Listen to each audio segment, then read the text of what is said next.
We talk about our precious Mother Earth as if she were a living, breathing friend, companion, being, which she is. Unfortunately, however, we too often treat her as if she were a landfill site and trash heap. Most of us will never see the Earth with a view that could change our perspective as the astronauts have, and this has made mystics of many of them. John Glenn, the first American to orbit the Earth in 1962, wrote, "You come back impressed once you've been up there and seen how thin our atmosphere is that supports our life here on Earth. You realize if we foul it up, there is no coming back from something like that." A friend of mine once decided that he and his spouse were going to walk each morning and pick up trash on the side of the road near their home. Out of curiosity, I asked him what was the most common things you picked up. His answer: cigarette butts, lottery tickets, plastic water bottles. And they were diligent in that process for over 5 years. They might be doing it still, kind of lost touch with them. But it was their small contribution to keeping Mother Earth clean. Much like the outing at the Wallace Sands Beach last week, where over 20 South Church persons of all ages walked the parking lot to pick up trash. Jen Deldeo told me that her most common trash findings were cigarette butts and doggy bags.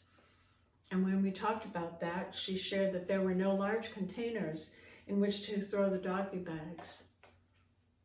And that reminded me that when Ron and I drove through Mexico on a sabbatical camping trip in December to March 2008, the most common trash we saw on the side of the road were plastic water bottles and plastic trash bags. Though interesting, when we returned in 2012, the amount had decreased. I think it was because the government had instituted a cash return policy and had cleanup crews out on more than just the main touristy roads. I find it interesting that when the government implements policies that support a cleaner, safer environment, things can change. And that is why we must continue to express our dismay and be political activists about offshore well drilling and fracking, and we must continue to raise concern about the hole in the ozone layer and to search for alternative, safe, clean, and efficient non-petroleum products, and must push for plastic water bottles to be fully recyclable and reusable. We are just days past Earth Day, an annual event that first began in 1970 as a time to honor, recognize, educate, celebrate, and raise awareness about our relationship with Mother Earth. I think I understand correctly that the beginnings came from Senator Gaylord Nelson of Wisconsin, and he was deeply influenced by the writings of Rachel Carson, one of our Unitarian Universalist saints, who wrote, of course, Silent Spring, published in 1962, about the effect of DDTs on bird life. In 1963, Senator Nelson tried to introduce legislation to ban DDTs. Not one senator would support his bill. But the times they were a-changin', as Bob Dylan was singing all across the nation back then, and Senator Nelson saw a way to address the environmental concerns that haunted him by using the methods of teach-ins, grassroots organizing, and other socially conscious demonstrations. In January 1970, he announced that on April 22nd, a teach-in on environmental issues would be held in New York City, and he hired a student activist, Dennis Hayes, to handle the logistics and information dissemination. And Nelson insisted that any and all events which he hoped would happen simultaneously across the states would be locally organized. And it happened. On April 22nd, 1970, over 20 million people across the continent organized to hold Earth Day events. And that vision of holding small grassroots gatherings where environmental teach-ins and work on specific environmental problems could be undertaken by locally driven groups continues, and it was a success. And then Earth Day teach-ins went global, and one need only to open the web or see a paper to see how far and wide and valuable those teach-ins are. Those public demonstrations, consciousness-raising groups, private and public boycotts all came about because of the hippy-dippy 60s many of us lived through, and they have continued to be one of the world's most effective ways to change and confront social wrongs. Earth Day is a time that we can reflect upon and build our relationship with precious Mother Earth. So what's your relationship with Mother Earth and this precious planet? Do you feel like an alien, and does precious planet feel like an odd place for you, or do you feel a kinship and a connection? Now, there are also no simple questions or answers because they all interconnect with our spirituality and eco-justice and our understanding of others and of oppression, and even our belief for the God, the divine creation, and science and religion and self-respect and the interdependent web of all existence. For me, it boils down to questions about belonging and becoming. I propose that we can't become who or what is the essence of our full being until our sense of belonging on into the earth is certain and sure and whole.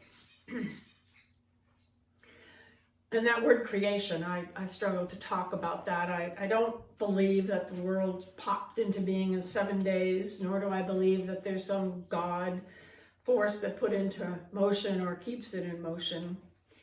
But I do have a sense of awe and wonder when I think of the universe and come to understand that something beyond my knowledge coalesced in a way that allowed for all beings, winged and flying and four and two-footed, and all matter, inert and living, to come into being and continue to become. It's pretty exciting. And that is how science and religion can come together. Because science is just as wondrous and marvelous as any thought of the mysterious source of life and creation. And I don't have to depend on science to provide all the answers and solutions, because I know that I have responsibility for doing my part to keep this precious earth healthy. And as for oppression and environmental deprivation, having traveled in the poorer parts of Mexico and southern states, I know that companies take advantage of already destitute areas and people, and I know that they are less likely to oppress workers and land in areas where those who are better educated and those who have more political, economic, and civil clout live. But we have responsibility, and if we function from a place of compassion for the earth and all that is and on the earth, we can feel the interconnectedness.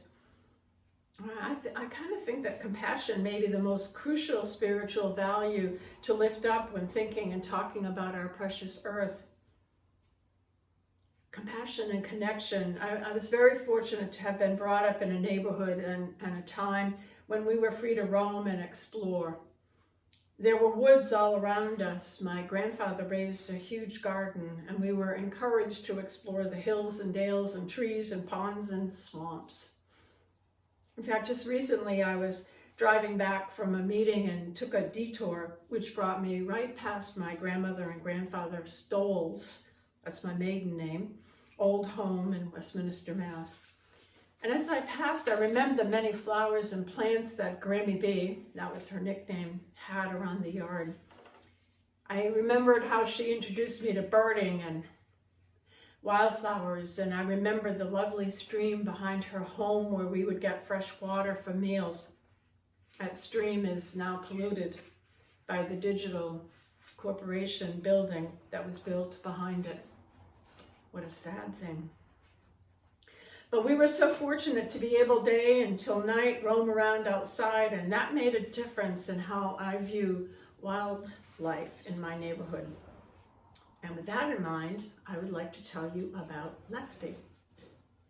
Lefty is just one of the many critters that lives in my backyard in Leominster. She is a raccoon.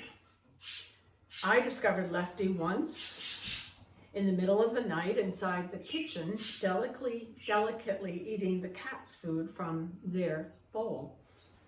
Lefty obviously had found the cat door and was entering to eat the food after all of us had fallen asleep. I had been curious a few days before, but because the cat seemed to be on this amazing eating every morsel in sight trip, and I had no idea why, but I figured some growth spurt, like our teenage kids go through, right? Some growth spurt. But I didn't know that the cats, Tito and Waldo, were happily sharing their food with Lefty. Now, I'm not sure what woke me up, but when I came into the kitchen, there sat Tito and Waldo watching, and there sat Lefty munching happily away. And they were startled when I appeared and all scattered in various directions, Lefty leaving first to go out the pet door. But she stopped just outside the door and looked at me with her lovely, plaintive eyes and stood there with this most pleading look. I was transfixed as I noticed that Lefty, who earned her name right then and there, was missing her left foot. And she was looking at me with a silent plea, saying, "Sorry, I'm really sorry I interrupted your sleep. I didn't touch the birds. I want you to notice that, nor anything else. But I saw the open door, and well, with my left foot and leg missing, I was hoping you would just let me be." And I did let her be. Though I fed her outside after that, putting out a bowl of cat's morsels just before going to bed and securely locking the pet door. I liked Lefty and trusted her intentions, but I recognized she needed her appropriate space and I needed mine. All this love of nature, of Mother Earth, of wildlife was nurtured by grandparents and parents who exposed me to the wonders of Mother Earth, and I am grateful.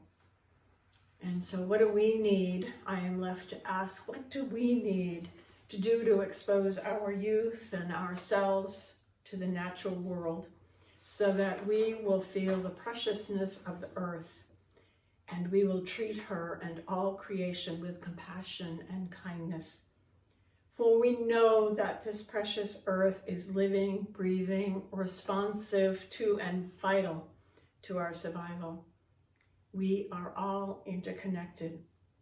May we remember that this day and always. May it be so.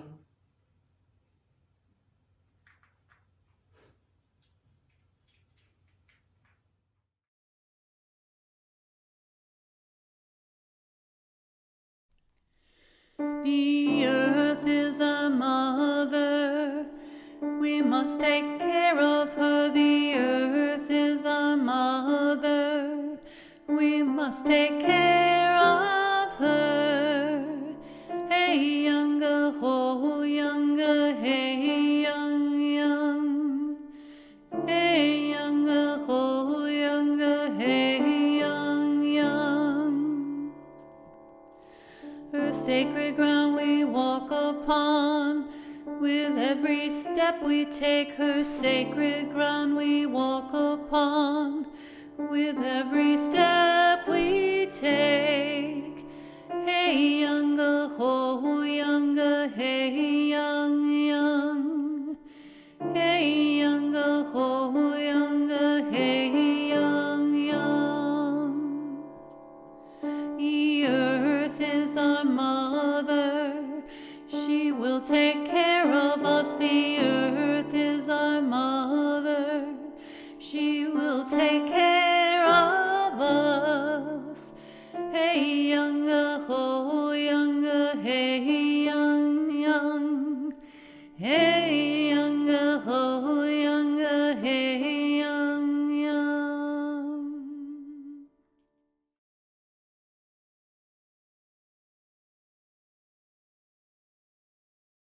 We extinguish this flame, but not the light of truth, the warmth of community, or the fire of commitment.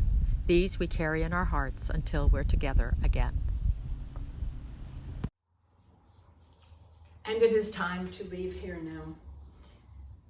Go and celebrate the earth and be aware of your footstep upon our Mother Earth. Tread lightly and lovingly. Go and enjoy the preciousness of all creation. And if you see Lefty, she really does love dry food, cat morsels. Love all of creation, all critters and people, and this precious earth. And may the warmth of the sun and the pleasure of being part of something so wondrous fill you with delight.